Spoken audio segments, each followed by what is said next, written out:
Olá, a partir de agora você está em Conexão Legal. Me chamou muita atenção por ser uma obra extremamente comprometida com o direito processual civil. No ano passado nós tivemos o prazer de receber o professor Castro Machado, o qual eu pedi para ele gravar mais um programa para falar sobre um substitutivo, que ele falou no final do terceiro bloco. E como nós não tivemos a oportunidade de falar sobre esse substitutivo, ao qual ele está emprestando ao Congresso Nacional, nós abrimos um programa especial para falar disso. Eu considero que o Código, particularmente, considero que o Código 73 é um código muito bom, mas deve e precisa ser reformado. E por um novo código. O professor Costa Machado, por outro lado, já entende nesse substitutivo que ele pode ser melhorado. Então eu gostaria que o professor Costa Machado, primeiro agradecer ao professor Costa Machado por estar aqui e depois pedir para ele explicar um pouquinho desse substitutivo, para a gente debater aqui algo tão importante para a nossa sociedade, que é a reforma do Código de Processo Civil. Bom dia, professor. Bom dia. Eu gosto muito de conversar com o senhor, até porque os nossos debates estão extremamente acirrados, a gente conversa, porque a minha área também é direito civil, direito processual civil, então me interessa muito debater sobre algo que eu acho tão importante, principalmente para o desenvolvimento da nossa sociedade, que é onde a sociedade vai buscar o Estado para ver os seus litígios diários resolvidos. Me fala um pouquinho do seu substitutivo. Pois é, faz alguns... Aliás, famoso substitutivo Costa Machado. Eu acabo de apresentar ao Brasil uma ideia alternativa ao projeto de novo CPC. E por que eu fiz isso? Por que eu elaborei esse substitutivo?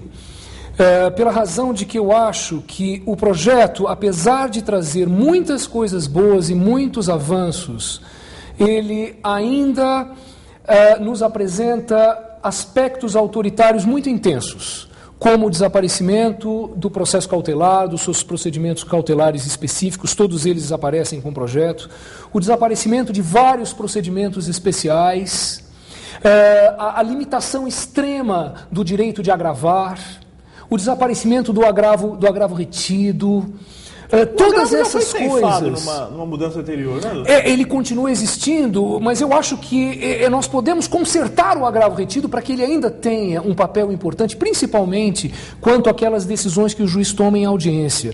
Então, o projeto, para mim, me parece que traz ainda tantas coisas autoritárias que muito mais interessante seria se nós conseguíssemos incorporar no Código de 73 todas aquelas coisas boas que foram produzidas no Senado e todas aquelas coisas boas que foram produzidas na Câmara, inclusive nos relatórios parciais que foram apresentados há 2 meses.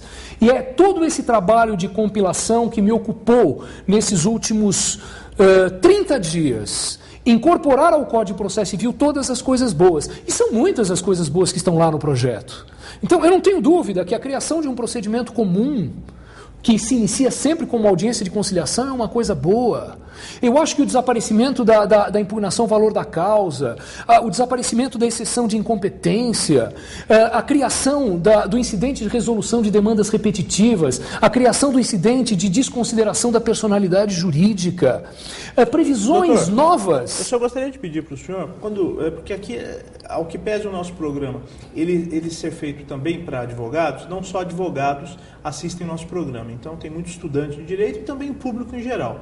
Então, eu gostaria só que o senhor explicasse um pouquinho mais detalhado o que é cada um desses institutos e para onde eles foram transferidos, né? Quando acabou a impugnação ao valor da causa, mas a impugnação ao valor da causa vai persistir numa preliminar. É isso. Então, se eu explicar isso para o pessoal de casa, até para eles não ficarem perdidos. Eu entendi, claro. Nós temos sempre que considerar essa perspectiva de pessoas não do direito, né? Existem alguns incidentes que complicam um pouco o processo. A exceção de incompetência, por exemplo, ela depende de quase que um processinho ao lado que o juiz tem que decidir. Desaparece isso. Quando o réu contesta a ação, ele alega essa matéria. Sobre o valor da causa é igual, tem um apenso que atrapalha a vida do juiz e das partes. O juiz decide isso no saneamento a partir de uma alegação na própria contestação. São coisas, então, que vão tornar o processo mais viável, mais célere efetivamente. O incidente prático, né? Mais prático. E todas essas coisas boas, disciplinas novas sobre a defensoria pública, sobre a advocacia pública, sobre gratuidade da justiça, todas essas coisas que são boas do projeto, a cooperação internacional, a cooperação nacional, que são coisas novas e boas que estão no projeto, são incorporadas no projeto, no Código de Processo Civil de 73, sob uma forma de reforma. Porque o mundo mudou, não é isso? A isso é modernizar, isso é modernizar. Etc. O mundo nosso mudou. O Código, acho que essa reforma é necessária por esse aspecto. Né? A celeridade já é um aspecto mais discutível. Então, toda essa atualização e modernização vem para dentro do Código de Processo Civil de 73. Agora, o que o substitutivo promove? A manutenção do processo cautelar com todos os seus procedimentos específicos. O arresto, o sequestro, a busca e apreensão, o arrolamento, alimentos, tudo isso. Mas a eliminação do poder do juiz e de ofício conceder medidas cautelares, isso desaparece. A gente não pode aceitar isso. Mas o desaparecimento do poder do juiz de inverter a ordem da produção das provas segundo a sua própria vontade. O desaparecimento desse poder do juiz de alterar prazos. A gente amplia o cabimento do agravo de instrumento para mais algumas situações, dentre elas, aquelas que dizem respeito à prova. Segundo o projeto, quando o juiz tomar uma decisão probatória, essa decisão é irrecorrível, salvo em um caso. Segundo o meu substitutivo, as decisões probatórias, principalmente quando o juiz indefere provas, elas passam a ser recorríveis. Qual é o caso? É a exibição de documento ou coisa. É o único caso em que se admite o agravo de instrumento no projeto. No substitutivo, todos os casos de indeferimento de prova são passíveis de recurso. Quando o juiz inverte o ônus da prova, quando o juiz admite uma prova emprestada, a proibição da prova ilícita, quando ele decide sobre isso, cabe agravo. Senão, nós temos uma concentração enorme nas mãos do juiz, sem contraste, sem possibilidade de discutir com o juiz. Então, esse substitutivo traz esse lado democrático do Código 73 de volta para o nosso processo civil. E eu acho que essa é a importância dele. A antecipação de tutela. Professor, lá vai uma pergunta que eu acho pertinente do ponto de vista das alterações do Código de Processo Civil de 73. Acho que lá em 2006 nós tivemos a alteração que determinou, que criou a antecipação de tutela e a possibilidade da antecipação de tutela. Se eu estiver errado, o senhor que é professor de Código de Processo Civil, me corrija. Se eu não me engano, foi em 2006. E essa alteração, ela instituiu a figura da antecipação de tutela, que, infelizmente, até hoje não pegou no tribunal. As antecipações de tutela são raríssimas. E quando são feitas, são porque realmente não tinha como não ter dado. Porque o juiz, infelizmente, ele não tomou para si aquela responsabilidade de antecipar a tutela, mesmo com bons títulos. Isso muda? Existe uma previsão de tutela antecipada apenas com base num bom documento, que me parece uma coisa extremamente perigosa. Eu acho que a limitação estabelecida pelo perículo in mora para a concessão da tutela antecipada é uma coisa boa.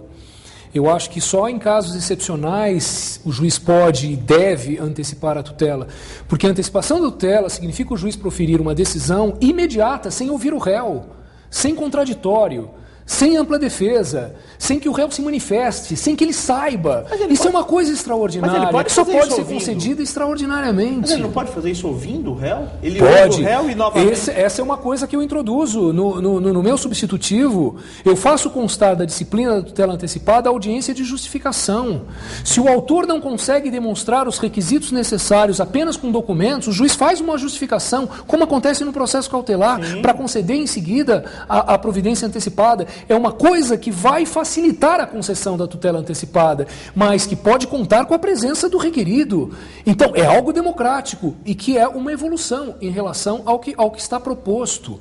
Além disso, eu quero citar algumas coisas interessantes que o substitutivo traz e que, na verdade, já foi colocado no relatório parcial. Felizmente, conseguimos essas vitórias. A devolução da reconvenção. Volta a existir reconvenção. Volta a existir ação declaratória incidental. Volta o recurso de embargos infringentes. Todas essas coisas voltam pelo meu substitutivo também. Algo diferente daquilo que está lá é a proposta e a ideia de que a conciliação seja realizada fora do prédio do Poder Judiciário, por meio de câmaras de conciliação e mediação privadas. O projeto, ele estabelece, e isso me parece muito bom, que em todo o processo há uma audiência prévia de tentativa de conciliação. Mas qual é o defeito? A ideia é boa, mas a execução não é tão boa, porque a conciliação, como projetada, ela passa a depender de toda uma infraestrutura material do próprio Poder Judiciário. E o Judiciário não tem dinheiro para investir nem em computação, em informatização, em elementos materiais para a Justiça funcionar. O Judiciário não tem condição de investir nesse organismo novo para a realização de conciliações. O que eu proponho? Que se permita a câmaras de conciliação e arbitragem privadas, que sejam credenciadas junto aos tribunais de justiça, segundo regras pré-estabelecidas e requisitos estabelecidos pelo Conselho Nacional de Justiça, que quando o juiz receba uma petição inicial, ele determine que essa audiência de conciliação seja realizada lá, na 25ª Câmara de Conciliação e Arbitragem, aqui em São Paulo, imagine, na Avenida São João, número 820. As partes são dirigidas àquele local e lá acontece a conciliação. Até porque, como projetado, não é o juiz que faz. Então, por que essa atividade depender de prédio do judiciário, de serventuários do judiciário, de computadores do judiciário, água, luz, telefone do judiciário? Tudo isso pode ser feito fora do judiciário. Significaria uma grande economia de dinheiro e uma grande economia de trabalho para o Poder Judiciário. Mas, doutor, que medo nós precisamos ter em relação a isso? Isso não vai onerar não só o judiciário, mas também toda a cadeia, as classes, o autor, o réu? Mas eu quero que o senhor me responda isso no próximo bloco.